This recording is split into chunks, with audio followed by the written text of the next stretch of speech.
आप लोगों ने देखा होगा इसरो के पूर्व अध्यक्ष के राधाकृष्णन की अध्यक्षता में सरकार द्वारा नियुक्त पैनल ने राष्ट्रीय परीक्षण एजेंसी एनटीए यानी कि नेशनल टेस्टिंग एजेंसी में व्यापक सुधारों की सिफारिश की है। तो इसके बारे में एक सामान्य जानकारी जरूर रखिएगा और इस तरह के टॉपिक से आपके एग्जाम में क्वेश्चंस पूछे जाते हैं, चाहे आप लोग स्टेट पीसीएस की तैयारी कर रहे हो, सिविल सर्विस एग्जाम की तैयारी कर रहे हो या किसी वनडे एग्जाम की तैयारी कर रहे हो। अगर हम लोग इसरो की बात करें तो इंडियन स्पेस रिसर्च ऑर्गेनाइजेशन की बात हो रही है, हमारी अंतरिक्ष एजेंसी है। 15 अगस्त 1969 में इसकी स्थापना हुई थी और इसका हेडक्वार्टर बेंगलोर कर्नाटक में देखने को मिलेगा। एनटीए के पुनर्गठन के लिए प्रमुख सिफारिशें क्या हैं, उन पर भी हम लोग बात करेंगे, जानेंगे। और राष्ट्रीय परीक्षण एजेंसी आखिर क्या है, इसके बारे में भी हम लोग बात करेंगे। और देखिए, इसकी स्थापना आप देखेंगे कब हुई थी। शिक्षा मंत्रालय की उच्च शिक्षा विभाग की एक स्वायत्त निकाय है। इसकी स्थापना नवंबर 2017 में की गई थी और नई दिल्ली में इसका आप लोगों को हेडक्वार्टर देखने को मिलेगा। देखिए, हमारी प्यारी पृथ्वी है, इसमें आप देखिए हमारा प्यारा भारत आपको दिखाई दे रहा है। तो एनटीए के पुनर्गठन के लिए प्रमुख सिफारिशें क्या हैं? सशक्त शासन, लेखा परीक्षा, नैतिकता और हितधारक संबंधों पर 3 उप समितियों के साथ एक सशक्त शासी निकाय का निर्माण करना। महानिदेशक डीजी एक विशिष्ट नेतृत्वकारी भूमिका होनी चाहिए तथा वह कम से कम अतिरिक्त सचिव स्तर का होना चाहिए।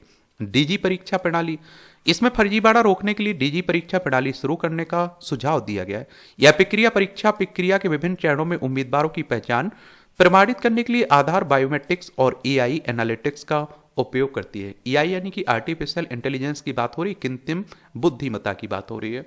और देखिए, जो भी परीक्षाएं हो ईमानदारी से होनी चाहिए, परीक्षा लीक का मामला ना हो, धोखाधड़ी का मामला ना हो। इससे क्या रहता है कि इस तरह की खबरों से बच्चों का मनोबल कमजोर होता है। जो ईमानदारी से तैयारी करते हैं उनका मनोबल कमजोर होता है।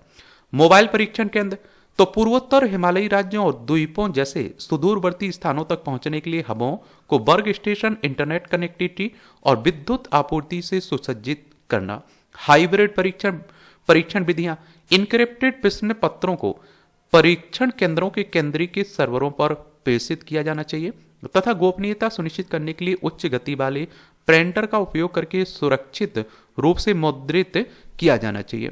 प्रश्न पत्रों का मुद्रण, पैकेजिंग और परिवहन के दौरान मुद्रण प्रेस पर पूर्व अनुमोदन, सत्यापन और सतत निगरानी की जानी चाहिए। प्रश्न पत्र ओएमआर सीट विशिष्ट रूप से कोडित और ऑडिटेड होनी चाहिए इसमें।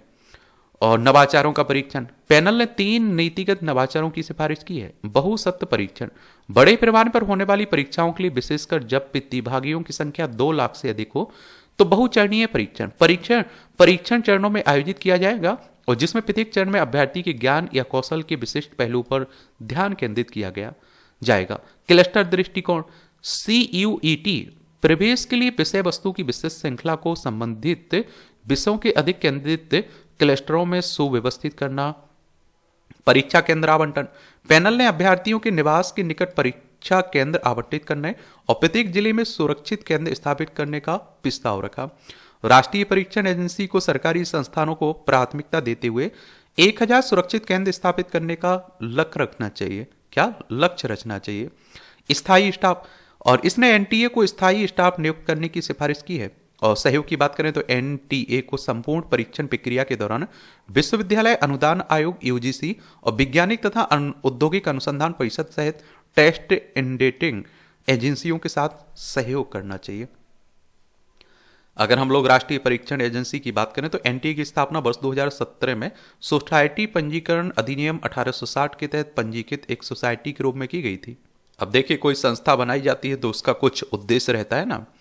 तो यह उच्च शिक्षण संस्थान में प्रवेश फेलोशिप के लिए प्रवेश परीक्षा आयोजित करने के लिए एक उच्च प्रमुख विशेषज्ञ स्वायत्त और आत्मनिर्भर परीक्षण संगठन है।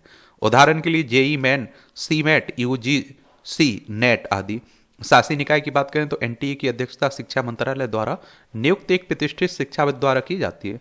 महानिदेशक को शिक्षाविदों विशेषज्ञों की अध्यक्षता में 9 विभागों द्वारा सहायता प्रदान की जाती है। सीईओ सरकार द्वारा नियुक्त महानिदेशक होता है इसमें। तो ये कहानी है एनटीए और इसमें सुधार की।